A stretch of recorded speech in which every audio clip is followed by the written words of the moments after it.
오늘 요한복음 4장인데요. 오늘 말씀의 제목은 속에서부터 솟아나는 생수라는 제목으로 말씀의 은혜를 나누기를 원합니다. 자, 오늘 본문에 보면 한 여인이 나오죠. 사마리아 여자가 나옵니다. 사마리아 여자. 이 여인은 자, 오늘 말씀을 보니까요. 결혼만 5번을 했어요. 결혼 5번. 그러니까 이혼도 그만큼 한 거죠. 그러니까 얼마나 많은 아픔과 고통이 그 인생 가운데 있었겠습니까?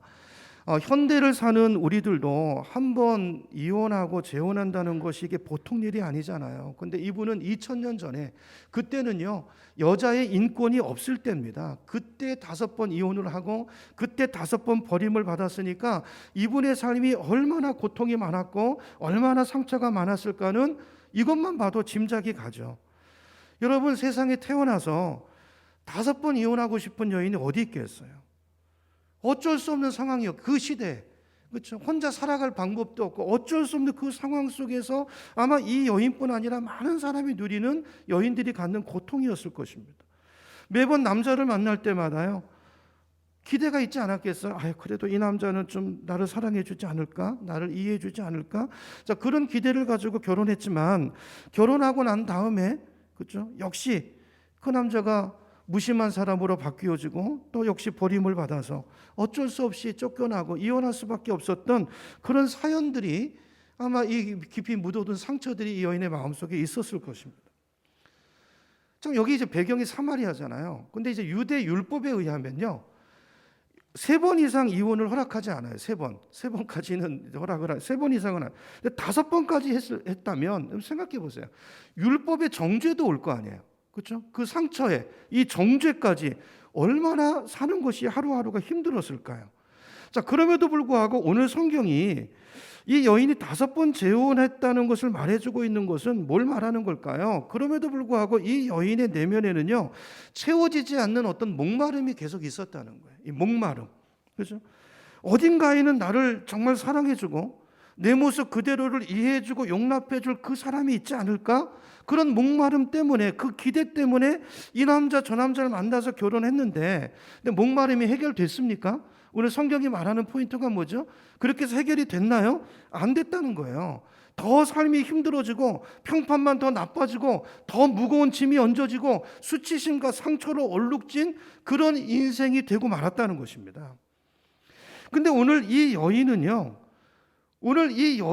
사도 요한이 등장하고 있는 것은요, 이 여인이 2000년 전에 살았던 어떤 옛날 한 여인의 모습이 아니고 이것이 어쩌면 오늘 저와 여러분의 모습이 아니겠는가, 이걸 우리에게 도전하고 있는 거예요.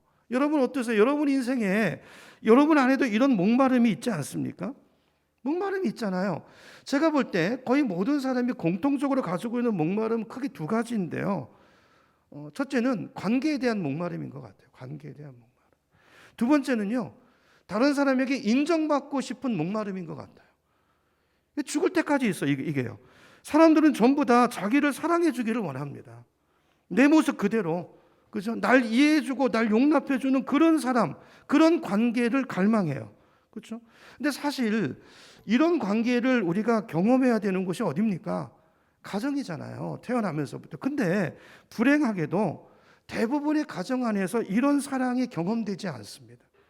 이런 관계를 체험하지 못합니다. 가정 안에서. 그렇죠? 그러니까 부모인데도 가장 무조건적인 사랑과 그 관계, 사랑을 배워야 가야 될 대상이 부모인데, 부모도요 다 죄로 인해서 깨졌어요. 인격이 다 죄로 얼룩졌어요. 그렇죠? 그래서 사랑을 한다고 하는데 다 빗나간 사랑을 해요. 그래서 집에서도 저도 그런 기억이 있어요. 아버지가 그때는 하나님 같은 존재잖아요. 아기 때는 사랑받기 위해서 얼마나 부단히 애를 써야만 했는지 여러분 이런 아픔들이 다 있으시죠?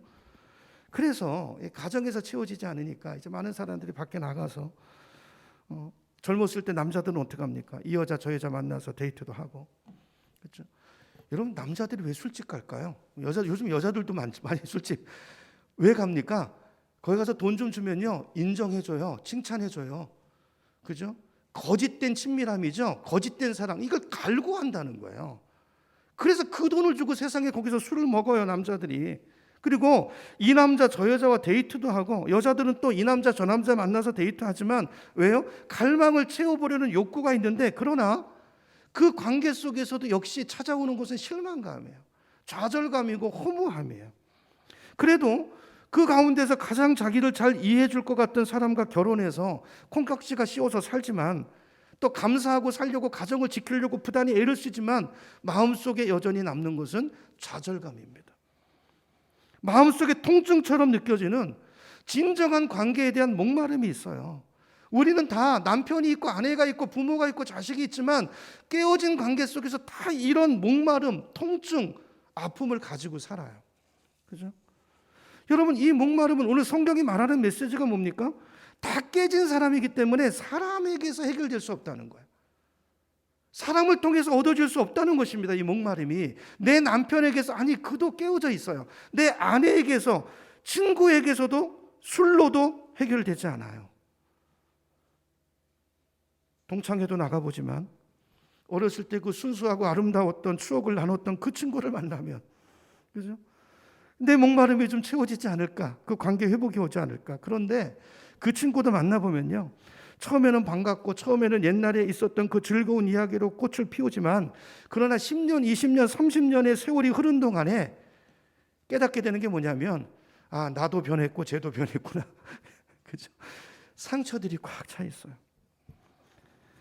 여러분, 어떤 분은 목사님을 기대하죠. 내 목마름을 목사님을 통해서 한번 채워줄 수 있지 않을까. 그래도 목사님은 복음을 말하는 사람이고, 그래도 사랑을 말하는 사람이니까 혹시 그 목마름이 채워지지 않을까?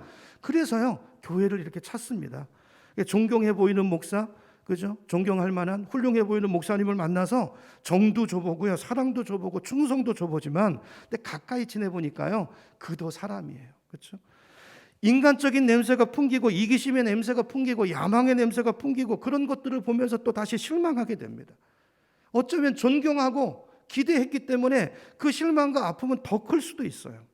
자, 우리는 다 이런 채워지지 않는 관계에 대한 목마름 어디서 찾을 거예요?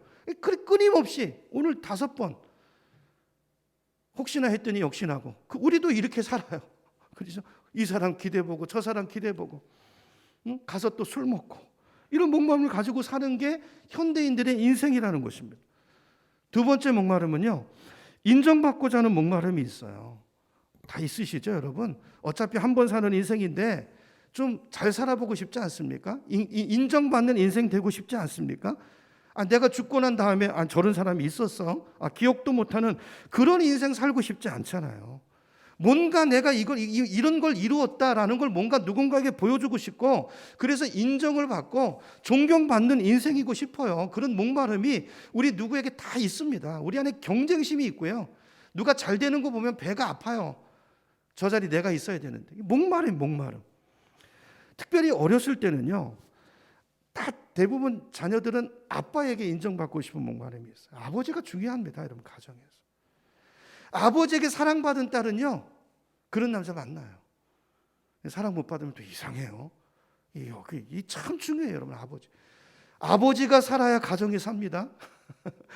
여러분, 부모가 너무 중요해요. 부모가 이 어릴 때 아버지한테 인정받고 싶은 이 강한 욕망, 목마름이 있잖아요. 근데 불행하게도 한국 가정에서는요, 이게 거의 100% 채워지지 않아요.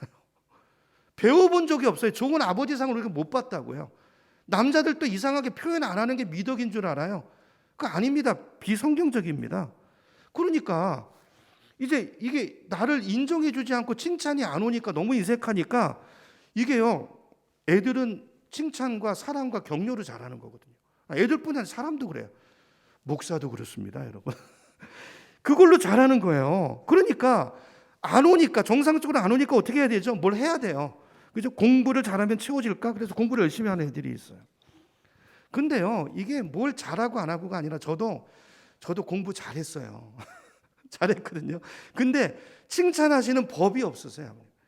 꼭 누구를 대세요. 야, 네 외할아버지, 저희 이제 어머니 쪽이 명문 가문이시더라고요. 근데 뭐 저는 말씀만 들었지 할아버지를 뵌 적도 없고 뭐 아무도 못 봤어요. 근데 하여튼 그러시대요. 그러면서 늘 할아버지 얘기를 하세요. 야, 네가 아무리 저기 해도 네 할아버지 따라가려면 어림도 없다. 이런 얘기를 하시는 거예요. 늘 기가 죽어서 살아, 기가 죽어.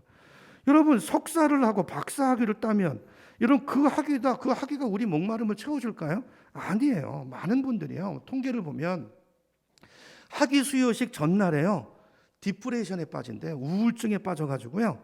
이 통계가 있어요. 나름 최고의 학부를 졸업하면 성취감이 있을 줄 알았는데, 여러분 서울대 법대 같은 데 가보세요. 서울대 가보세요. 저 외가 쪽엔 그런 분들 많이 계시지만 가보면요, 거기 가기 전에 학교 때는, 고등학교 때까지는 다 자기가 전교 1등이었어요. 근데 거기 전교 1등 안 하는 사람 어디 있어요? 거기 가가지고요, 기가 죽어요. 거기 가면 성취감이 있을 줄 알았는데 아니에요. 항상 나보다 잘하는 애가 있고요, 항상 나보다 머리 좋은 애가 있고요. 그거 역시 그거 내 목마름을 채워주지 못해요. 여러분, 어떻게 하면 내가 남에게 좀 인정받는 사람이 될까? 그래서 어떤 사람은 돈을 열심히 벌어요. 그래서 열심히, 저 미국 살 때 보니까 저희도 그랬어요. 돈 벌려고 가서 투잡 뛰고, 새벽에 나가서 새벽에 들어왔어요. 투잡 뛰고 쓰리잡 뛰고. 비즈니스 하는 분도 사업체를 둘로 늘려보고 셋으로 늘려보고. 근데요, 그것도 별거 아니에요. 고생해서 돈을 벌었는데요, 그럼 알아줘야 되잖아요. 근데요, 남들이 우리 생각처럼 잘 알아주지 않습니다. 알아주지 않아요. 우리 인격을, 우리 존재를 알아주지 않아요. 남에게 과시하기 위해서 안 알아주니까 비싼 차를 사봅니다. 그러면요, 좋은 차 사셨네요? 한마디로 끝이에요. 목마름이 채워지지 않아요. 채워지지 않습니다. 여러분, 오늘 우물가에 물을 길러 나왔던 이 여인의 목마름은 오늘 저와 여러분의 목마름이고, 이 여인의 모습은 바로 다른 사람이 아닌 우리들의 모습인 거예요. 오늘 성경이 우리에게 말하고 싶은 메시지가 뭐냐면요, 내 내면에 있는, 여러분, 그 목마름은 대부분 상처에서 옵니다. 그 목마름은 무엇으로도, 어떤 사람으로도 채워지지 않는다는 거예요. 오직 누구요? 예수 그리스도. 그분을 만날 때, 그분이 내 인생에 오실 때 그 목마름이 해결된다는 것을 오늘 성경은, 요한은 우리에게 말하고 싶은 거예요. 여러분, 예수님이 이 땅에 왜 오셨습니까?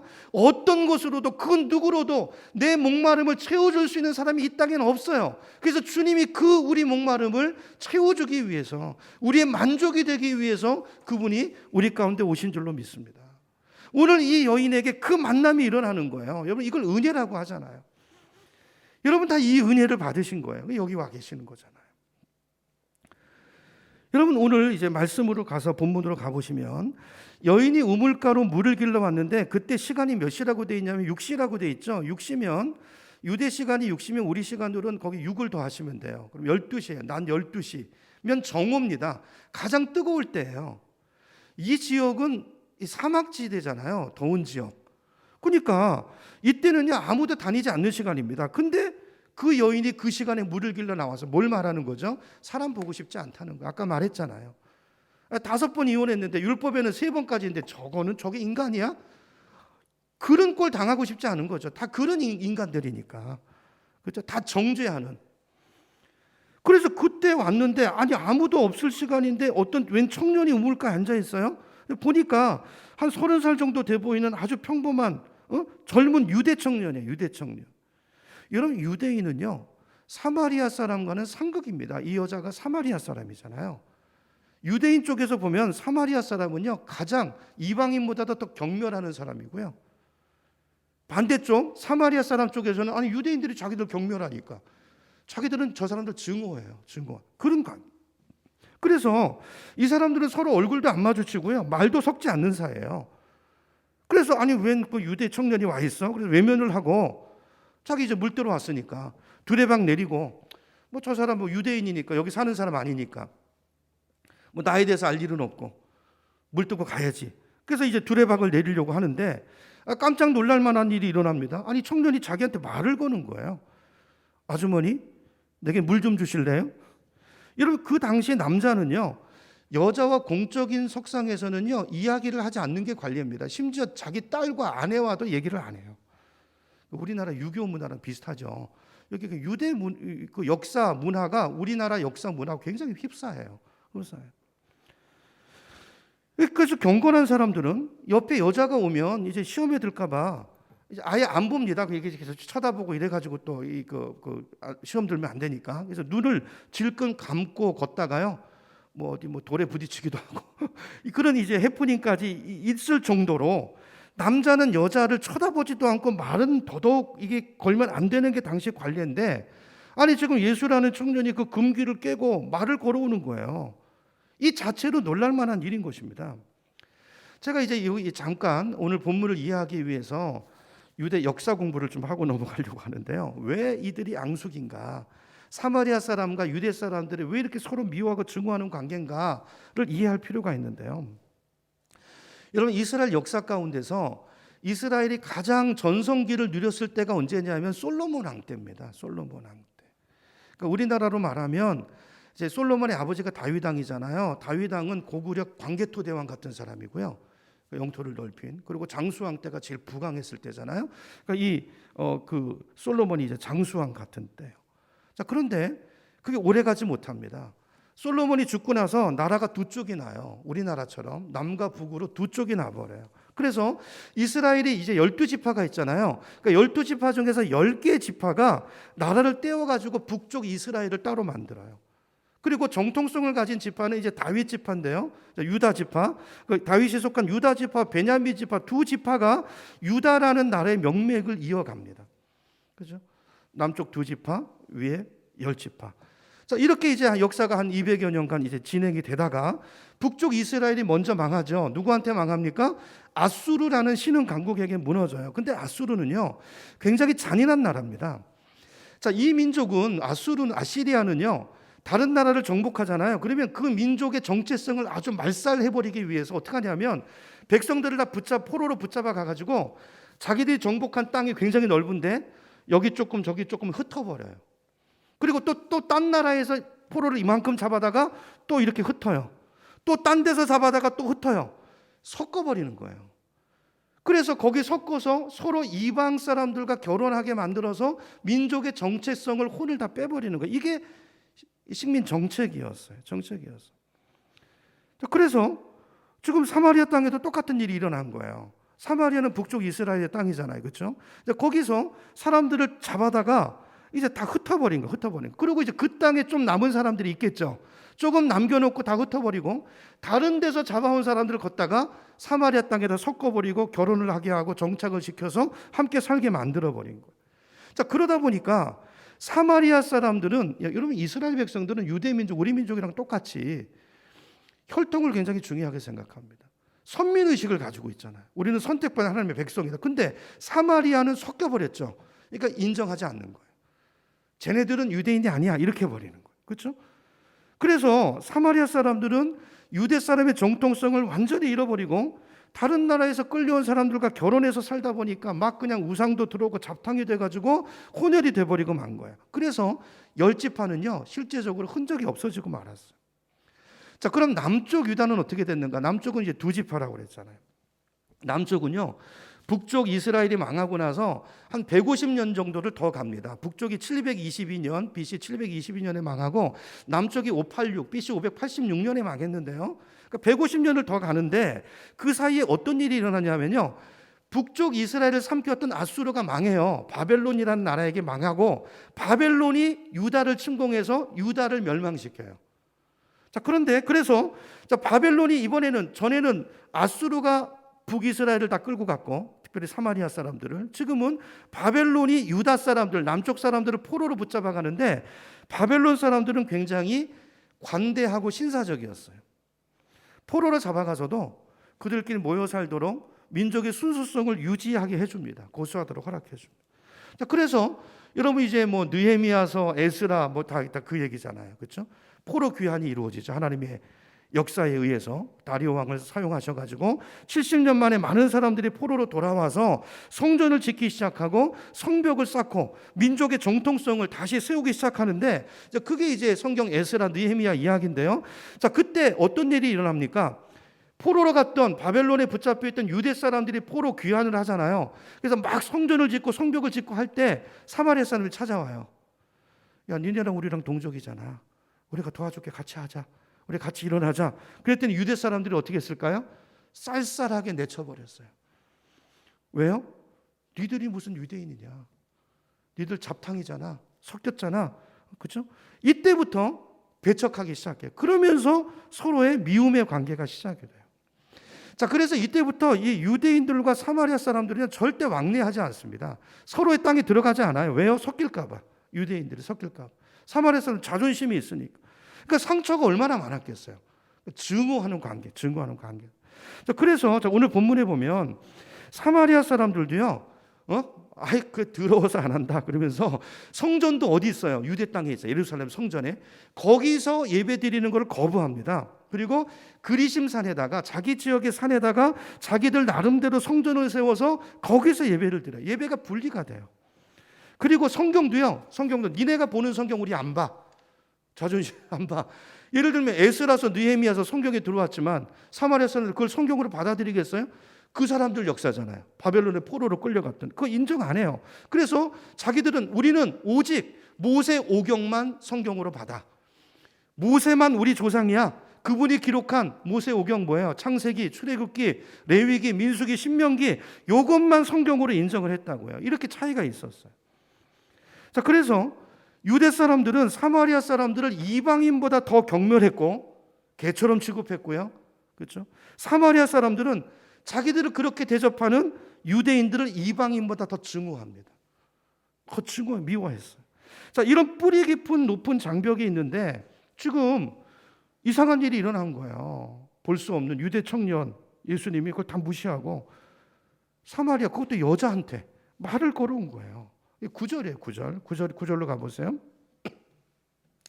말을 거니까 물 좀 주십시오. 그러니까 사마리아 여인이 대답하죠. 9절입니다. 사마리아 여자가 이르되 당신은 아니 유대인으로서 어찌하여 사마리아 여자인 나에게 물을 달라고 하십니까? 그 뒤에 설명이 나오죠. 이는 유대인이 사마리아인과 상종하지 아니함이라. 이거 제가 설명을 드린 거예요. 자, 그 말을 듣고 예수님이 아마도 본문에 나오진 않지만 입가에 웃음을 머금고 이렇게 말씀하셨을 것 같아요. 10절입니다. 아주머니 당신이 내가 누구인지를 알았더라면, 내가 당신에게 줄 선물이 뭔가를 당신이 알아챘다면 아주머니가 오히려 나에게 그걸 달라고 요청했을 것입니다. 그랬어요. 나는 당신에게. 주님은 보시고 아시잖아요. 일부러 찾아오셨잖아요. 이 부분은 전에 많이 설교 드렸으니까 오늘 그 말씀 안 드릴게요. 일부러 오신 거예요. 이 여인을 찾아서 목마름 해결해 주려고. 나는 당신의 그 목마름을 누구로도, 남편 5도 누구도 해결할 수 없는 그 목마름을 해결할 수 있는 생수를 내가 가지고 있습니다. 그 생수를 내가 당신에게 줄 수 있습니다. 여러분, 이 말을 이 여인이 이해했을까요? 이해할 수가 없죠. 11절을 보면 이렇게 말합니다. 4장 11절 보세요. 주여, 물 기를 그릇도 없고 이 우물은 깊은데 어디서 당신이 어떻게 그 생수를 얻겠다는 이야기입니까? 생수를 물로 생각한 거죠. 그 말을 듣고 예수님이 이렇게 말씀하세요. 아주머니가 떠다 드시는 이 물은, 이 우물물은 먹고 금방 조금 시간이 지나면 다시 목마르는 물이지만, 무슨 말이에요? 예수님께서 당신의 그 내면의 목마름을 이게 해결해 줄 수 있냐는 거예요. 없잖아요. 그런데 내가 말한 생수는 이 우물물이 아니고 당신의 그 내면의 목마름을 해결해 주는, 영원히 목마르지 않는 그 생수를 이야기하는 것입니다. 그 생수를 내가 주려는 것입니다. 그 얘기를 했어요. 보통 이런 이야기를 하면 그 청년이 하는 말을 믿겠어요? 아니 두레박도 안 가지고 와서 무슨 개소리야. 웬 생수 타령. 아무것도 안 갖고 와서 무슨 물을 깃는데 그 우물이 얼마나 깊은데, 그럴 거 아니에요? 근데요, 이 여인이 볼 때 예수님은 뭔가 예사롭지가 않아 보이는 거예요. 웃음 띤 얼굴을 하고 확신에 찬 어조로, 유대인인데도 그 당시 어떤 그 통념을 벗어나서 전혀 자기를 경계하지 않고 그 청년의 자세 가운데서 뭔가 풍겨나오는 그 기품을 통해서 그 말씀에 대한 갈망이 생긴 거예요. 갈망. 여러분, 갈망이 믿음의 시작입니다. 뭔가 이해는 되지 않지만 뭔가 있을 수도 있겠다. 그러면서 이렇게 말해요. 15절로 가보세요. 주여, 그런 물이 있다면 내게 주사. 나로 더 이상 목마르지 않고, 진짜 목마름의 이야기가 나오죠. 또 여기 물 길러 오지도 않게 하소서 그랬어요. 자, 그 말을 듣고 예수님께서 갑자기 화제를 바꾸십니다. 오늘 우리가 마지막 읽었던 구절이에요. 아주머니 가서 당신의 남편을 데려오십시오 그랬어요. 왜 남편 얘기가 나와요?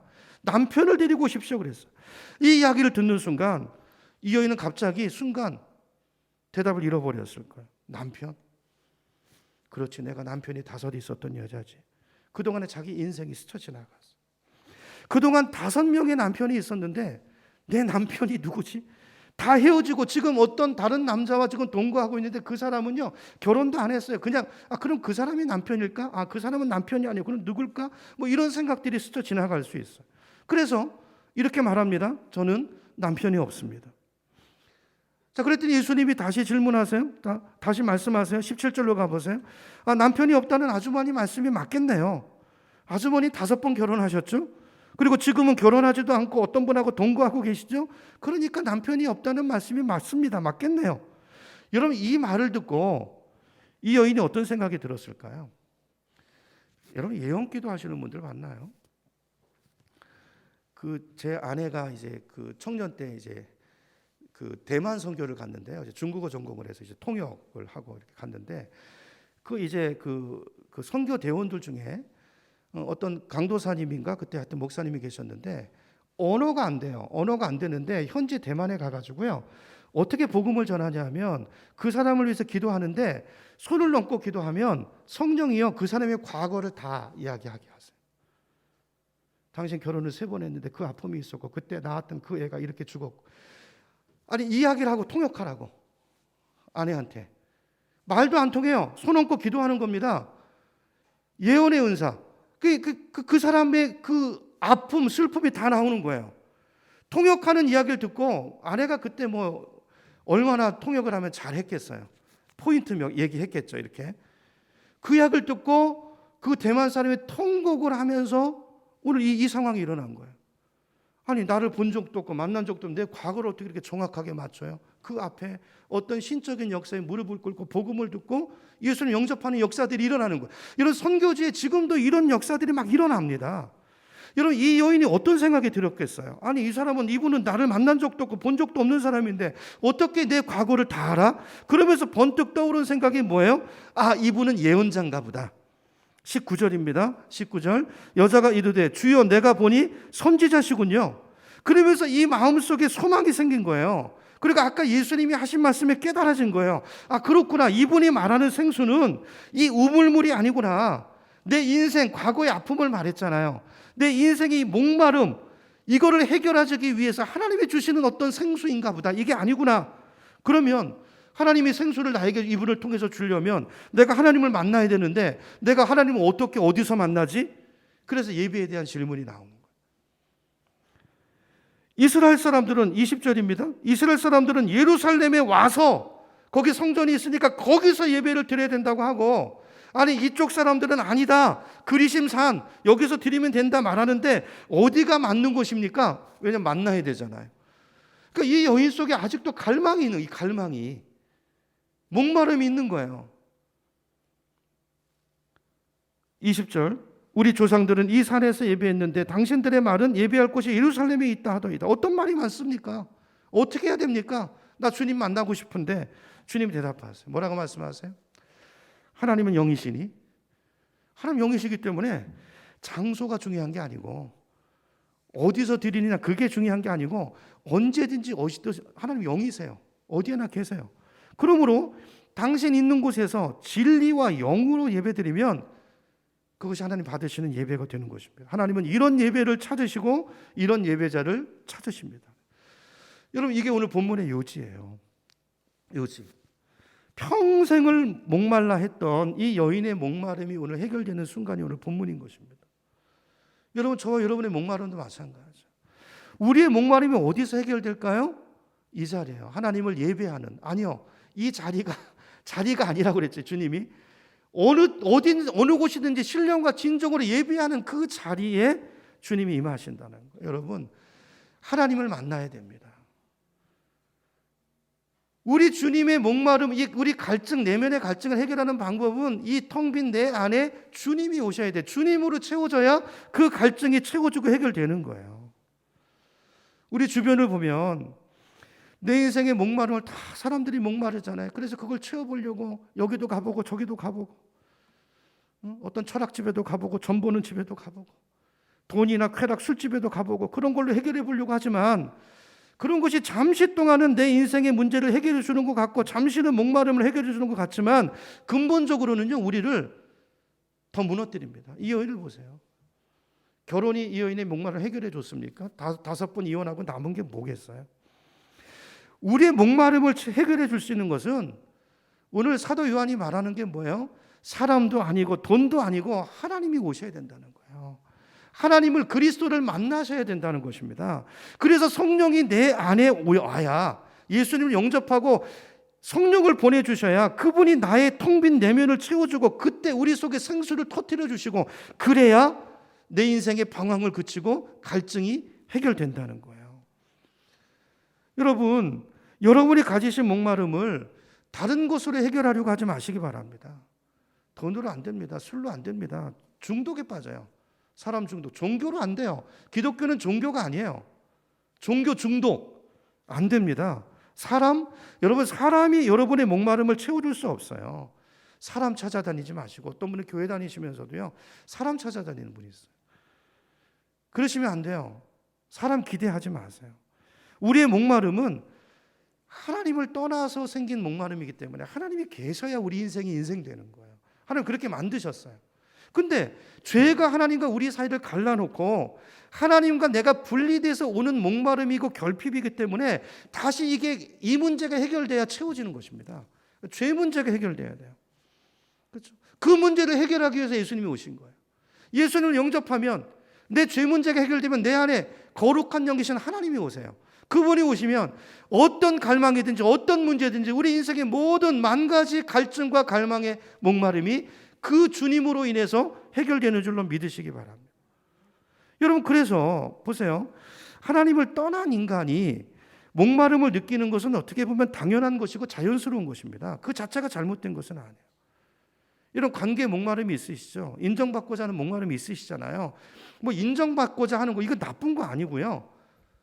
이거 자연스러운 거예요. 그죠? 인간다운 거예요. 인간다운. 그러므로 그것을 자꾸 죽이려고 하고 목마름을 두려워하지 마시고, 중요한 건 뭐죠? 주님으로 채우는 거예요. 말씀으로, 생명으로 채우는 것입니다. 여러분, 목마름은 축복이에요.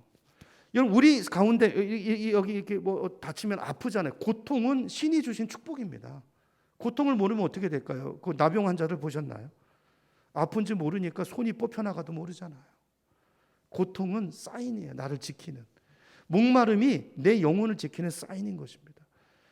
내 인생에 목마름이 오면 그건 하나님이 우리를 부르시는 거예요. 너 나 만나야 살아.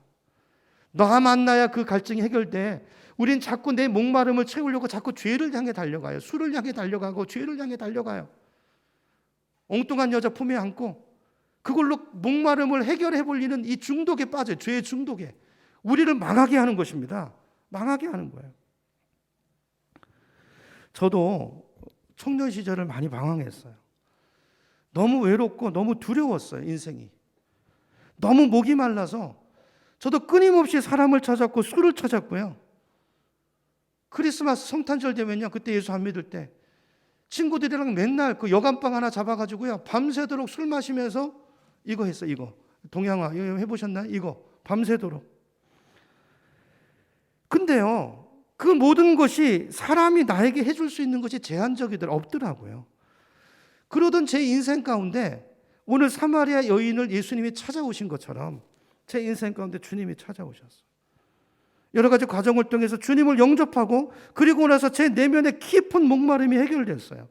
부모로도 해결되지 않고, 친구로도, 술로도, 돈으로도, 어떤 것으로도 채워지지 않았던, 누구에게도 말할 수 없었던, 꽁꽁 숨겨두었던 내 내면의 깊은 상처, 수치, 주님을 영접하니까요, 기도 시간에 환상으로 주님이 이걸 다 끄집어내시더라. 다. 내가 숨겨뒀던 거, 덮어뒀던 거, 너무 힘들어서 내가 꺼낼 수 없었던 거 다 끌어올리세요. 오늘 여인에게 가서 네 남편을 불러오라 말씀하신 것처럼, 내가 내 인생의 목마름을 해결해 보려고 나름대로 내가 사용해왔던 방법, 이게 다 죄와 연관이 있었거든요. 그걸 직면하게 하시고, 그걸 끌어내게 하시고, 그거 딱 놓고 직면하고, 그리고 저를, 네가 왜 그거를 탐닉했는지 그 원인의 근본의 자리로 나를 끌고 가시더라고요. 밤새도록 잠을 안 재우시고 그때 기도하는데요. 근데 그 어렸을 때 내가 정말 기억하기 싫었던, 너무 고통스러웠던, 무서웠던 7살에서 한 9살 어간 그때 기억들로 다 묻어둔 상처 가운데로 끌고 가세요. 너무나 무서운 가정폭력 앞에서 무서워하고 있는, 떨고 있는, 두들겨 맞고 창고에 갇혀서 울고 있는, 어두운 그 창고 속에 있는. 근데요, 이게 너지. 이게 너의 상처고 너의 아픔이고 너의 목마름의 근원인데, 근데 그때 네가 모르는 게 하나 있다는 거예요. 그때 울고 있는 그 자기 연민에 빠져 있는 나에게 그 옆에 누가 있는가를 보라. 거기 주님이 계셨어요. 거기 예수님이 계셨어요. 그러면서 내 아들아, 내가 너를 사랑하노라. 내가 너의 아픔을 아노라. 내가 너를 위해 아들을 십자가에 내주었노라. 하나님의 음성이 들렸어요. 그 말씀 앞에 그 기도 시간에 제가 꼬꾸라졌어요. 그리고 그 순간 내 목마름이 채워졌어요. 그때 주님이 함께 계셨구나. 그래서 사실은 그 고통 가운데서도 하나님의 인도하심과 하나님의 보호하심 속에서 내가 보호받아 왔구나. 보이지 않는 사랑의 손길이 있었구나. 그 사랑이 오늘 나를 만들어낸 것이구나. 밤거리를 그렇게 헤매고 다니면서 범죄에 빠질 그런 위기들도 있었지만 그때마다 하나님의 그 보이지 않는 손이 나를 붙드셨고 나를 건져주셨고 구원하셨고, 그래서 내가 살아있었고, 그리고 그 순간에 엎드려 기도하는 어머니의 기도가 있었고, 그 은혜로 내가 사는 것이구나.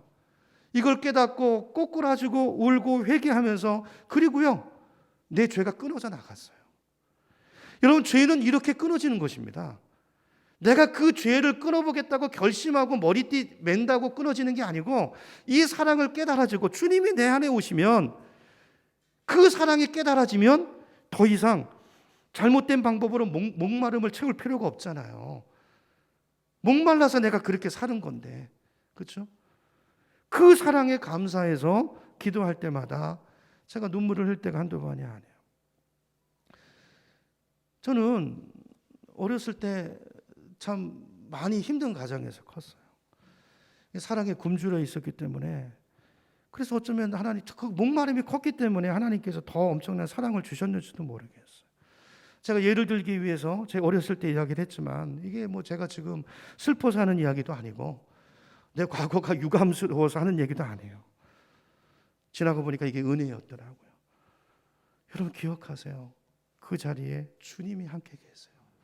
그러지 않고 우리가 여기 서 있을 수 없습니다. 그렇게 제 인생을 재해석하니까 모든 게 하나님의 은혜예요. 제가 전에 감옥 갈 수도 있었고요. 제가 진짜 나쁜 길로 빠질 수도 있었어요. 그런데 그 옆에 주님이 계셨어요. 주님이 울고 계시고 보이지 않는 손길을 통해서 나를 더듬어서 이곳으로 인도해 주셨기 때문에 오늘 여기 서 있는 것입니다. 여러분, 하나님께서 어느 순간이 되니까 육신의 부모가 줄 수 없는 놀라운 사랑으로 제 마음을 채워주시고, 저는 이제 더 목마르지 않아요. 여러분, 우리가 오늘 메시지 다시 정리합니다. 우리가 하나님께 받아야 될 사랑을 자꾸 사람에게서 받으려고 하고요, 다른 것으로 채우려고 하면 여러분 기억하세요. 인생이 더 망가집니다. 오히려 더 갈증이 심해지기 때문에 여러분 사람을 자꾸 원망하게 돼요. 사람에게서 찾으려고 하면. 나를 이해해 주지 않는 남편 너무 밉죠. 너무 미워요. 나를 사랑해 주지 못하는 부인이 너무 원망스럽죠. 그죠? 내가 결혼 잘못했지. 나를 도와주지 못하는 친구들 밉습니다. 원망하게 됩니다. 평생을 원망으로 살아요. 사람에게서 채우려고 하면. 여러분, 그러나 내 목마름을 해결하실 분은 하나님이라는 걸 인정하고 주님 앞에 나와서 사람에 대한 기대를 내려놓고 오늘 이 과정을 보세요. 여러분, 오늘 중요한 것은요, 자, 이게 사마리아 여인에게만 있다고 생각하지 마세요. 자, 이런 상황들을 하나님께서 우리 개개인에게 찾아오십니다. 이렇게. 중요한 건 이거를 내가 어떻게 붙드냐는 거예요. 붙드냐는 거예요. 기대를 내려놓고 오늘 예배 얘기를 하잖아요. 예배. 그죠? 이 여인이 온전한 예배를 드리기를 원하고, 그죠? 우리가 이 마음을 가지고 나가면 하나님께서 우리를 만나 주십니다. 우리 인생의 목마름을 해결해 주실 뿐 아니라, 자, 이렇게 이게 해결이 되잖아요. 그러면 보세요. 내 안에 주님이 와서 채워지잖아요. 그러면 이게 없으면 저 사람이 미워요. 미워요. 근데요, 그 사람이 그래도 조금이라도 나한테 하는 게 있잖아요. 그게 고마워요. 감사해요. 그죠? 제가 주님, 그래서 여러분 청년들 예수 만나고 결혼해야 되는 이유가 여기 있습니다. 그렇지 않으면 결혼이 깨져요. 유지되지가 않아요. 그죠? 이 주님의 사랑으로 서 있으면 옆에 사람이 안쓰러워 보이고 사랑스러워지고 나랑 사는 게 고맙고. 여러분, 사람에 대한 기대를 내려놓으시기 바랍니다. 우리의 목마름을 채워주실 분은 하나님 한 분밖에 안 계세요. 여러분을 완전히 사랑하시고 여러분의 인생을 완전히 이해하시고 있는 그대로 용납하시고 여러분의 가장 깊은 그 눈물까지도 아시고 품어주실 수 있는 분은 하나님 한 분밖에 안 계세요. 그거를 내놓지도 못하고 나를 사랑해달라고 하는, 여러분, 우리는 잘 모르죠. 내가 얼마나 삐뚤어져 있는지. 다 상처 때문에 삐뚤어져 있어요. 다른 사람이 삐뚤어진 것만 보지만 다 그렇게 삐뚤어져 있다고요. 그렇죠? 주님이 오시면 하나님의 눈이 생기는 것입니다. 나를 보게 되고 그분으로 채워지고 내가 회복이 되고. 그렇죠? 그래서 치유가 일어나는 거예요. 여러분, 오늘 다른 데가 아니라 이 하나님에게서 여러분의 목마름의 문제를 해결받으시는 여러분 되기를 주님의 이름으로 축원합니다. 인정받고자 하는, 사람에게 인정받고 싶은 목마름도 내려놓으셔야 돼요. 이거 우리를 병들게 합니다. 저도 그랬을 때가 있었어요. 언제까지 그랬냐면요, 저도 부교육자 때까지만 해도요, 설교하고 난 다음에 맨날 사람들의 반응을 살폈어요. 그죠? 은혜 받았다고 하는 사람이 몇 명인가? 은혜 받았다고 하면 나 설교 잘한 것 같구나, 기분이 좋고, 그런 말이 없으면 또 몇 분이 또 졸고 있으면 내가 죽었구나. 그날은요, 집에 가서요, 맥도 빠지고요, 어떨 때는 그 디프레션이, 우울증이요, 한 주 내내 가요. 한 주 내내 사역이 안 돼요. 사역. 여러분, 아니 왜 설교를 잘했는가 못했는가를 사람의 반응으로 평가받아야 됩니까? 하나님이 전하라고 한 메시지를 내가 최선을 다해서 전했으면 좀 좋은 분이 있어도 잘한 거잖아요. 그렇죠? 내가 내 할 일을 했으면 하나님 앞에 섰을 때, 그렇죠? 그걸로 되는 거잖아요. 그렇죠? 근데 이렇게 생각하기 쉽지 않아요. 그렇죠? 사람을 자꾸 갈망하니까, 사람을 바라보니까. 그래서 주님과 동행하는 훈련을 하는 것이 너무 중요한 것입니다. 이 훈련이 되면서 제 마음에 자유가 생긴 거예요. 여러분, 사람에게 칭찬받기 원하고 사람에게 인정받기를 원하면 초점이 사람에게 가 있으면 목마름이 채워지지 않습니다. 인간관계에 자꾸 문제가 생겨요. 그렇죠? 미워지기 시작해요. 내가 이렇게 했는데 왜 안 알아주지? 그렇죠? 근데 인생이 그게 아니고, 인생의 목표가 하나님을 향해 있으면, 하나님을 향해 있으면 흔들리지 않습니다. 하나님 보실 때 내가 내 할 일을 했으면 됐잖아요. 그죠? 우리 인생의 목표가 하나님을 향해 있으면, 그것이 나의 소망이 되면, 이게 얼마나 재미있는지 아세요? 여러분, 하나님의 격려가요, 놀랍습니다. 사람이 알아주는 거 별거 없어요. 놀랍습니다. 하나님이 보상하세요. 참 하나님이 우리를 아세요.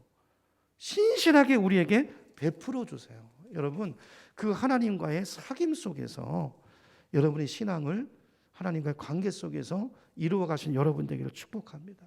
그래야 자라요. 오늘 말씀을 보면 예수님이 주시는 생수는요, 잘 보세요, 밖에서 오는 게 아니라 어디서요? 어디서 솟아나요? 내 속에서 나오는 거라고 그랬어요. 여러분, 내면을 주목하시기 바랍니다. 자꾸 밖을 보지 마세요.